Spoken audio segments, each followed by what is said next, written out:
আসসালামু আলাইকুম ওয়া রাহমাতুল্লাহি ওয়া বারাকাতুহু। ইন্নাল হামদুলিল্লাহি ওয়াহদা ওয়াসসালাতু ওয়াসসালামু আলা মান লা নাবিয়্যা বা'দা আম্মা বা'দ।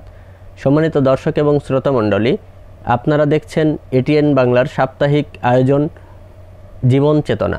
জীবন চেতনায় আপনাদের স্বাগতম।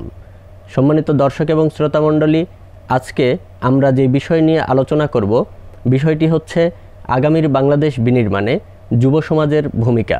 যুব সমাজের ভূমিকা বাংলাদেশ বিনির্মাণে কি হতে পারে, এই বিষয় নিয়ে আমাদের সাথে কথা বলার জন্য উপস্থিত রয়েছেন দুজন মেহমান আমাদের সামনে। একজন হচ্ছে আমাদের সম্মানিত স্যার এহসানুল মাহবুব জুবায়ের, সভাপতি যুব বিভাগ ও সহকারী সেক্রেটারি জেনারেল বাংলাদেশ জামাতে ইসলাম। আসসালামু আলাইকুম ওয়া রাহমাতুল্লাহি ওয়া বারাকাতুহু। আমাদের সাথে আরও উপস্থিত আছেন মোহাম্মদ মুনিরুজ্জামান, সভাপতি যুব চেতনা। আসসালামু আলাইকুম ওয়া রাহমাতুল্লাহ। প্রথমে আমরা এহসানুল মাহবুব জুবায়ের স্যারকে আমরা জিজ্ঞাসা করব যে দেশ গঠনে যুবকদের কি কি ভূমিকা থাকতে পারে বা থাকা উচিত বলে আপনি মনে করেন? ধন্যবাদ।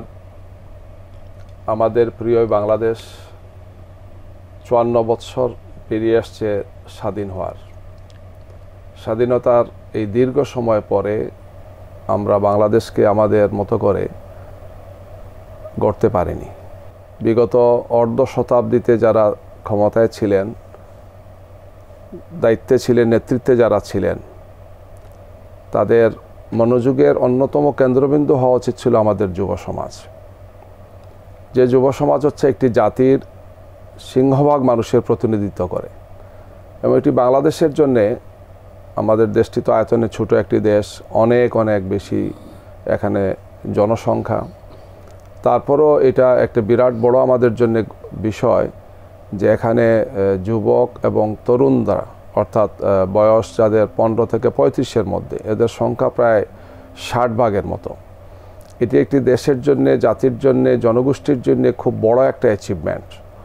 কিন্তু আমরা আমাদের রাষ্ট্রীয় পরিকল্পনায়, আমাদের সরকারের বিভিন্ন গুরুত্বপূর্ণ সিদ্ধান্তে সামগ্রিকভাবে একটা দেশকে এগিয়ে নিয়ে যাওয়ার জন্যে যে ধরনের পরিকল্পনা যুবকদেরকে নিয়ে রাখা উচিত ছিল, সেটা আসলে বিগত সরকারগুলো করেননি বলে যুবকদের মধ্যে হতাশা, যুবকদের মধ্যে বিভিন্ন ধরনের মাদকাসক্তি থেকে আরম্ভ করে সন্ত্রাসের সাথে, লেজুড়বৃত্তির সাথে তারা জড়িত হয়েছেন, এবং এভাবে পুরো দেশ এবং জাতি তার সবচেয়ে সমৃদ্ধ, সবচেয়ে সম্ভাবনাময় যে শক্তি, সেটার সৃজনশীল ভূমিকা থেকে আমরা বঞ্চিত হয়েছি। আলহামদুলিল্লাহ, আপনারা জানেন যে গত বছর যে আন্দোলন হয়েছে, জুলাইয়ের 1 তারিখ থেকে আগস্টের 5 তারিখ যে গণ অভ্যুত্থান হয়েছে, সেই গণ অভ্যুত্থানের পরে আমরা একটা নতুন বাংলাদেশ পেয়েছি। এখন এই বাংলাদেশকে বিনির্মাণের জন্যে একটি আত্মমর্যাদা সম্পন্ন এবং আত্মশক্তিতে বলীয়ান একটি শক্তিশালী জাতিসত্তা গড়ার জন্যে আমরা আমাদের যুবকদেরকে নিয়ে, তরুণদেরকে নিয়ে, এই নতুন প্রজন্মকে নিয়ে আমাদের ভাবতে হবে। আমরা যারা রাজনৈতিক কর্মী হিসাবে আছি, অথবা সরকারি দায়িত্বে যারা আছেন, রাষ্ট্রীয় যে সমস্ত অর্গানগুলো আছে, এই সব ক্ষেত্রেই এই যুবকদেরকে পরিকল্পনা আওতায় আনতে হবে যে কিভাবে এই শক্তিটাকে, এই গুরুত্বপূর্ণ জাতির অংশটিকে আমাদের সামগ্রিক জাতীয় উন্নয়নে, সমৃদ্ধিতে আমরা কাজে লাগাতে পারি। আমার দৃঢ় বিশ্বাস যে আমরা আগামীর বাংলাদেশ নির্মাণে আমাদের যুবকদেরকে সেই কাঙ্ক্ষিত, বাঞ্ছিত লক্ষ্যে পৌঁছার জন্য তাদেরকে আমরা কাজে লাগাতে পারব। আমরা সেইভাবেই পরিকল্পনা করছি, সেভাবে আমরা উদ্যোগগুলো নিচ্ছি আর কি। ধন্যবাদ স্যার আপনাকে আপনার মন্তব্য পেশ করার জন্য। আমরা আমাদের অতিথির কাছে যাই। মোহাম্মদ মুনিরুজ্জামান ভাই, আপনার কাছে আমার প্রশ্ন হচ্ছে, দেশ গঠনে যুব সমাজদের কি কি ভূমিকা থাকতে পারে বলে আপনি মনে করছেন? ধন্যবাদ আপনাকে। মূলত দেশ গঠনে আমাদের সঠিক এবং কার্যকারী কিছু প্ল্যান দরকার। অবশ্যই পরিকল্পনা আছে, সেগুলো যদি প্রপারভাবে আমরা বাস্তবায়ন করতে পারি এবং আমাদের ম্যান পাওয়ারদের যদি ট্রেন আপটা দক্ষ ম্যান পাওয়ার তৈরি করতে পারি, তাহলে এখানে আমাদের যেমন ফরেন কারেন্সি বাড়বে, আমাদের দেশের যে যুব সমাজগুলো আছে যারা বেকার সময় অতিবাহিত করে, আড্ডায় দিয়ে হোক, ক্লাবে হোক, বিভিন্ন জায়গায়, আমরা সেখান থেকে তাদেরকে কর্মমুখী করে আনতে পারবো। কখন কর্মমুখী করা সম্ভব? যখন তাকে ট্রেন আপ করতে পারবো। আমার যদি স্কিল থাকে, আমরা বেকার, আমাদের যদি কোনো না কোনো সাইডে দক্ষতা থাকে, তাহলে আমরা সেটা নিয়ে ব্যস্ত থাকবো। কিন্তু আমাদের যদি দক্ষতা না থাকে, আমাদের যদি কোনো সাইটের স্কিল না থাকে, তাহলে আমরা অবসর টাইমটা, এই টাইমটা আমরা হয় মাদকতায়, না হয় উচ্ছৃঙ্খলপনায়, না হলে আমরা চাঁদাবাজিতে, কোনো না কোনো জায়গাতে আমাদের ইনভলভ হতেই হবে। কখনো কোনো জিরোতে পড়ে থাকে না, ওইটা কোনো না কোনো জায়গাতে ফিল আপ হবে। তা আমাদের যেটা প্রত্যাশা, আমাদের যে ইনস্টিটিউশনগুলো আছে, কর্মমুখী যে শিক্ষা ব্যবস্থাগুলো আছে, আমাদের যে ডিজিটাল সেন্টারগুলো আছে, এই মুহূর্তে বাংলাদেশে ৬,৬৮৬টি ডিজিটাল সেন্টার আছে, ২০,০০০-এর মতন ডিজিটাল ল্যাব আছে।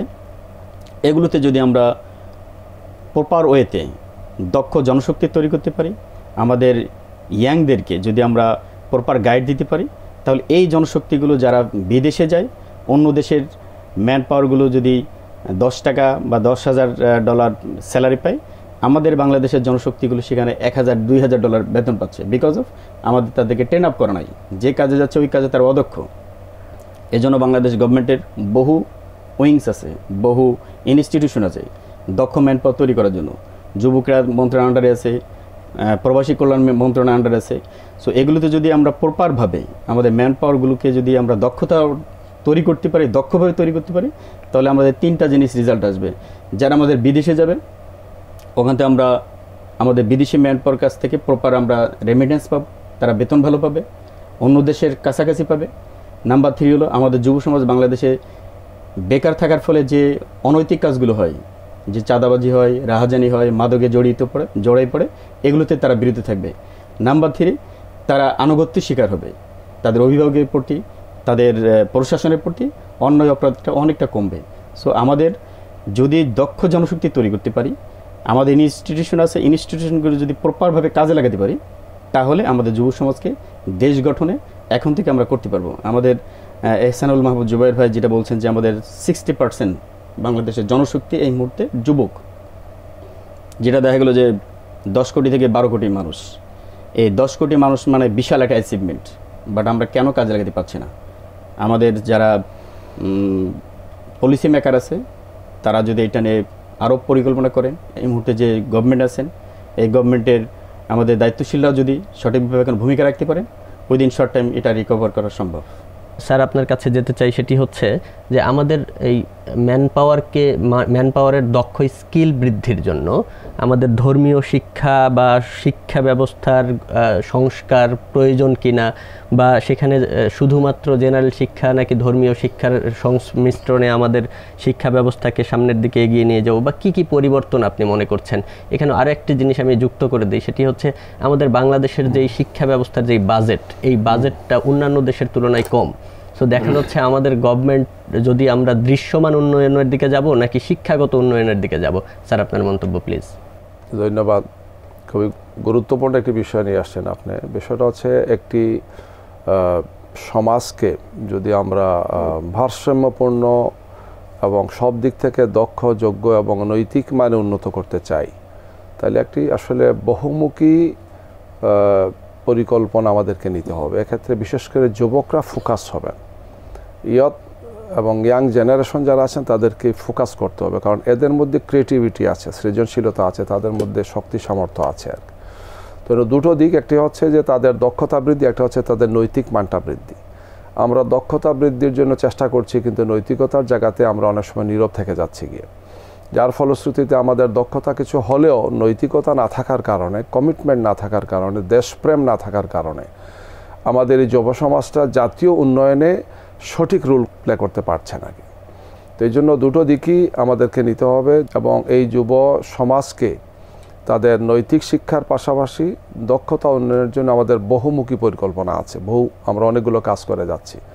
আমরা সরকারকে আহ্বান জানাচ্ছি যে তারাও যাতে বৈষম্যহীন একটি সমাজ গড়ার জন্য আমাদের যে আন্দোলন হয়েছে, এই যে আমাদের একটা বিরাট সংখ্যক ছাত্র এবং সাধারণ মানুষ রক্ত দিয়েছেন, হাজার হাজার মানুষ আহত হয়েছেন, পঙ্গু হয়েছেন, এর দাবি হচ্ছে যে আমরা একটা সুন্দর সমাজ বিনির্মাণের জন্যে আমরা নৈতিক দিক থেকে এবং দক্ষতার দিক থেকে আমাদের যুব সমাজকে আমরা তৈরি করব। এক্ষেত্রে যেটা হতে পারে, যেটা আপনি বলেছেন ঠিকই, আমাদের শিক্ষার যে বাজেটটা আছে, আমাদের অন্যান্য বিভিন্ন বিভাগগুলোতে যে বাজেট আছে, সেই বাজেট খুব কম আমি বলবো না, কিন্তু এটা প্রপার ইউটিলাইজ হয় না।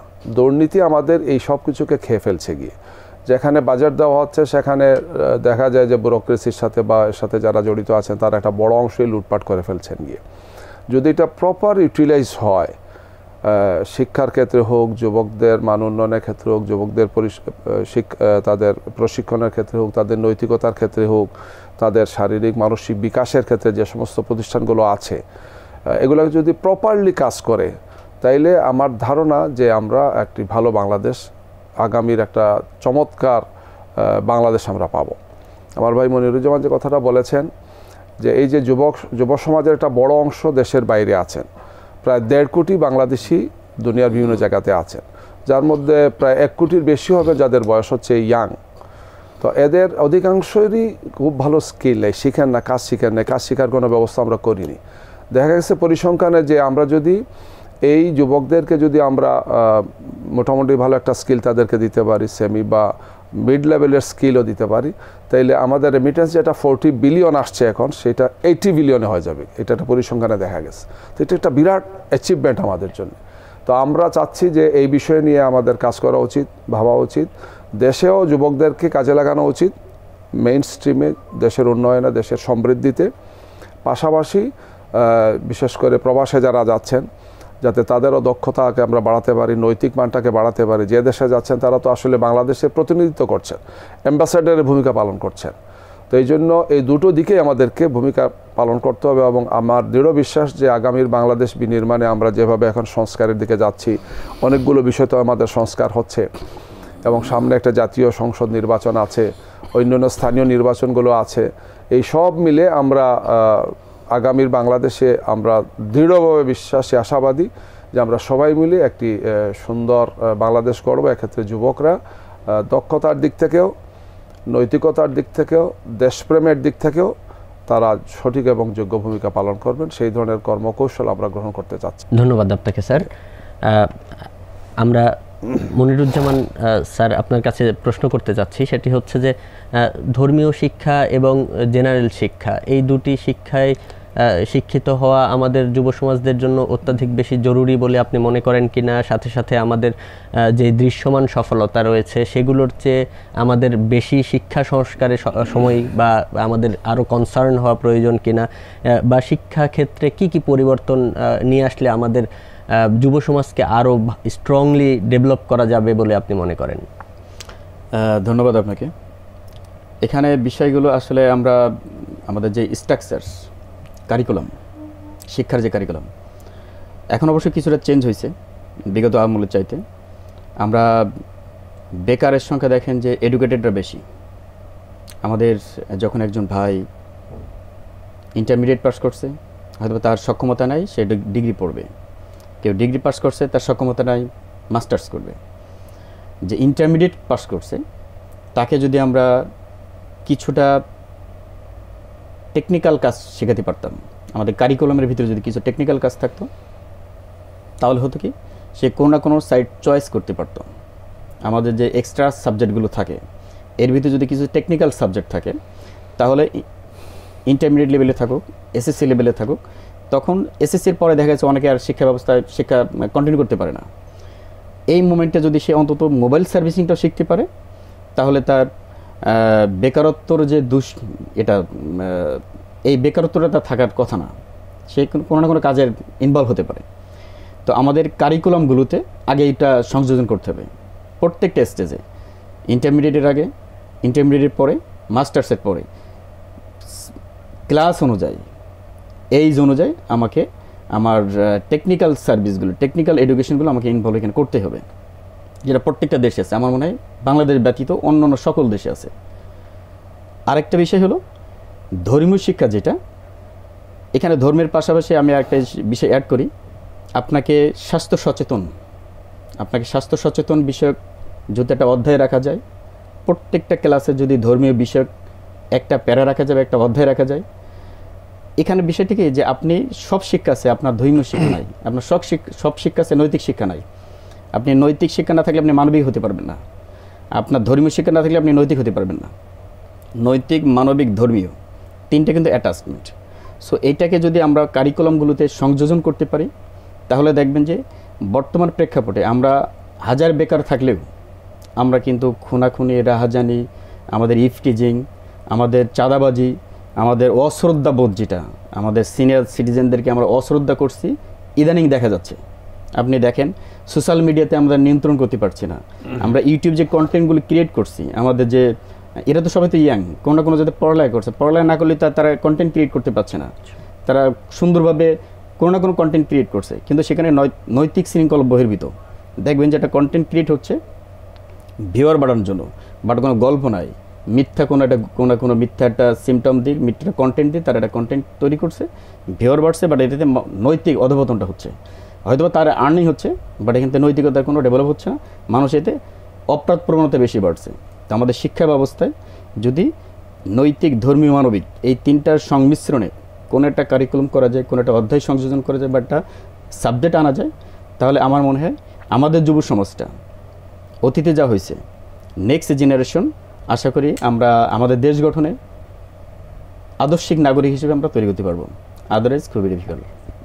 ধন্যবাদ আপনার মন্তব্যের জন্য। কিন্তু আমার এই সাথে সম্পর্ক একটা প্রশ্ন হচ্ছে যে আপনি অনলাইন ডেভেলপমেন্ট বা ইন্টারনেট ইউজ নিয়ে অনেক উপদেশ দিয়েছেন বা আমাদের পরামর্শ দিয়েছেন, কিন্তু যুব সমাজ দেখা যাচ্ছে এখন সারা রাত আমাদের ঘুমের সময়টা তারা ইন্টারনেট ইউজ করে কাটিয়ে দিচ্ছে, আর সারাদিন তারা ঘুমের মধ্যে থাকছে। এতে আমাদের ইসলামিক সাইড থেকে এবং মেডিকেল সেক্টর থেকে যে শারীরিক ইফেক্ট হয় বা আমাদের মানসিক ইফেক্ট পড়ে, সেখান থেকে উত্তরণের উপায় কি হতে পারে? এখানে আমাদের বাংলাদেশে এটা এই সেল আছে, বাট যথাযথ কার্যকারিতা নাই মেবি। প্রত্যেকটা দেশে এটার সাথে আমি কয়েকটা অ্যাড করব। প্রত্যেকটা দেশে একটা মনিটরিং সেল আছে, যে আমার ভিজিটররা কোন সাইট ভিজিট করছে, বেশি আসক্ত হচ্ছে, ওইটা কিন্তু সাথে সাথে ডাউন করে দেওয়া হয়। প্রত্যেকটা দেশে আছে এটা, ইভেন ইন্ডিয়াতেও আছে। যে সাইটটা বেশি ভিউয়ার বাড়ছে, ওই সাইটটাকে নৈতিক না অনৈতিক এবং কারা এটা ব্যবহার করছে বেশি, ওইটার সাথে সাথে ডাউন করে দেওয়া হয়।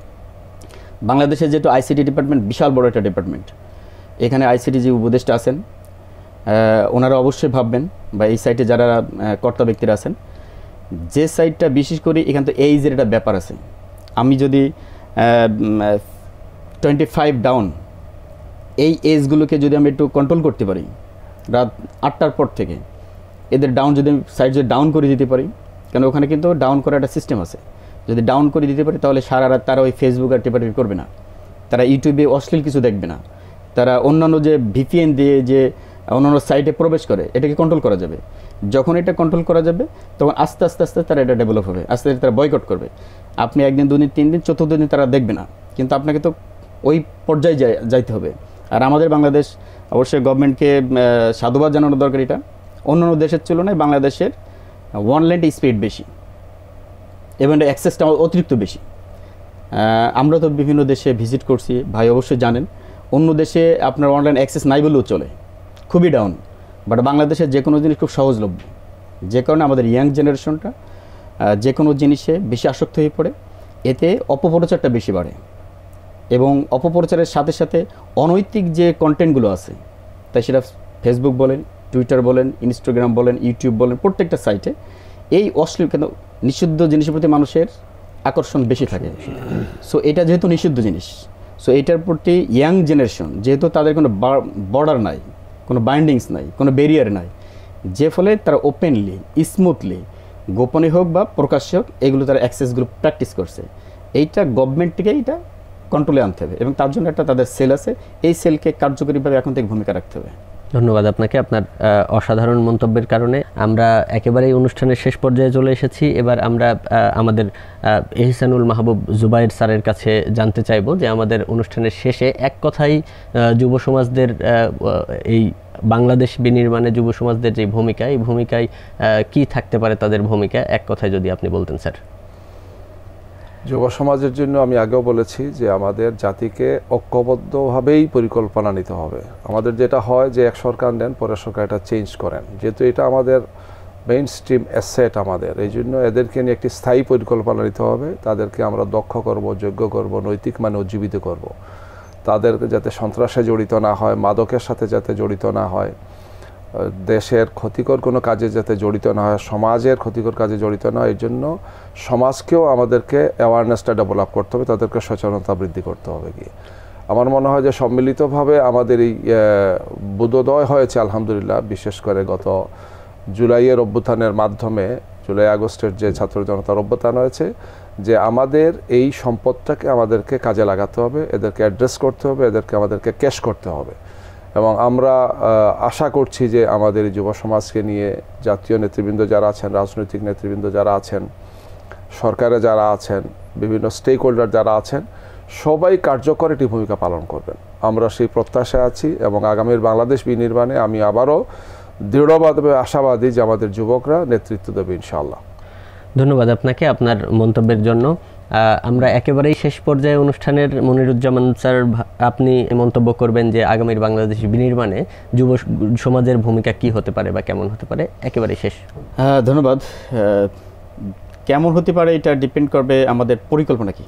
তা আমরা আশা করি বর্তমান গভর্নমেন্ট এবং যারা রাজনৈতিক দলগুলো আছে, কর্তাগুলো আছে, তাদের প্রত্যেকটা যুব বিভাগ আছে। এই যুব বিভাগকে নৈতিক এবং ধর্মীয়, দেশপ্রেমিক, মানবিক এই প্রশিক্ষণগুলো, এই শিক্ষাগুলো যাতে প্রত্যেক দল তার কর্মীদেরকে, বিশেষ করে যুব বিভাগদেরকে দিতে পারে তাদের সভা সেমিনারের মাধ্যমে, তাহলে আগামী বাংলাদেশ সুন্দর এবং সার্থক হবে।